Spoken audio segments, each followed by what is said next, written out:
फातिमा ज़हरा रज़ियल्लाहु ताला अन्हा की कब्र जन्नतुल बकी में है, बकी गरकद में।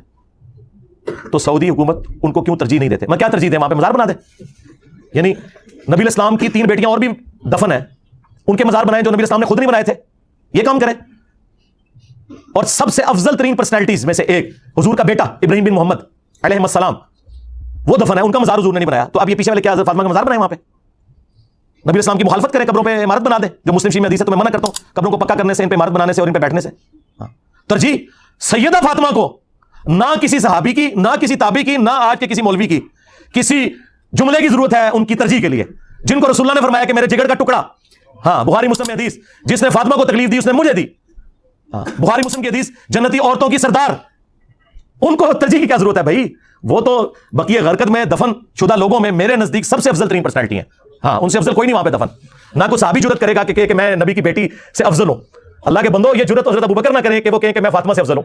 आप सोच सकते हैं, जिनका कौल इमाम बुखारी सही बुखारी में लेके आए कि मोहम्मद के कुर्ब को उनके अहले बैत के कुर्ब में तलाश करो। जो अबू बकर अपनी बुजुर्गी की खातिर, अपनी बुजुर्गी हासिल करने के लिए लोगों को यह मशवरा दे रहे हैं कि हुजूर के घर वालों के साथ हो जाओ, हुजूर तुमसे खुश हो जाएंगे। और घर वालों में अफजल तरीन पर्सनैलिटी सैयदा फातिमा।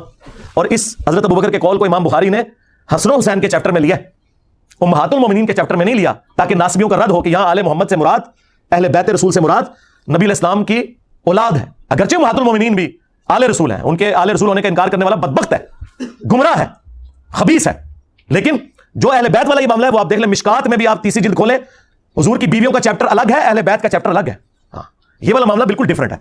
तो इस तरह के किसी प्रोटोकॉल की जरूरत सैयदा फातिमा को नहीं। मैं अपने बारे में बात करता हूं, लोग कहते हैं भाई ने अहले बैत का इतना दिफा किया। भाई वल्लाह अहले बैत को मेरे दिफा की कोई जरूरत नहीं है। मुझे अपनी आखिरत में रसूलुल्लाह का कुर्ब हासिल करने के लिए अहले बैत का दिफा करने की, गदीर खून की वसीयत पे अमल करने की जरूरत है। अहले बैत तो अल्लाह के चुने हुए लोग, नबी इस्लाम के रिश्तेदार, रसूलुल्लाह की निस्बत के बाद उनको किसी की तारीफ की क्या जरूरत है? ख्वाह कोई गुमनामी में भी मर जाए। 1,24,000 पैगंबर है कमोबेश, किधर है उनके मजार? गुमनामी में मरे हुए ना। बुखारी मुस्लिम में अल्फाज है, क़यामत के दिन बाज अंबिया आएंगे, किसी के साथ 4 उम्मती, किसी के साथ 3, किसी के साथ 2, किसी के साथ 1, किसी के साथ 1 भी नहीं होगा।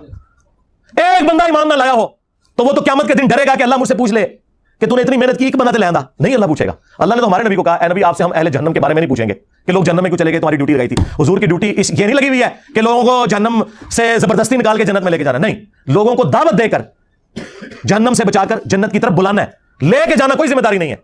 हाँ, बुखारी मुस्लिम में अल्फाज है कि तुम्हारी मिसाल पतंगों की सी है कि आग पे गिरते हो और मैं तुम्हारे कमरबंद से पकड़ पकड़ के तुम्हें उस आग से बचाता हूं, बस दैट्स ऑल। कोई जबरदस्ती किसी को हिदायत नहीं दे सकता। तो ये हम अपनी आखिरत की फिक्र में है।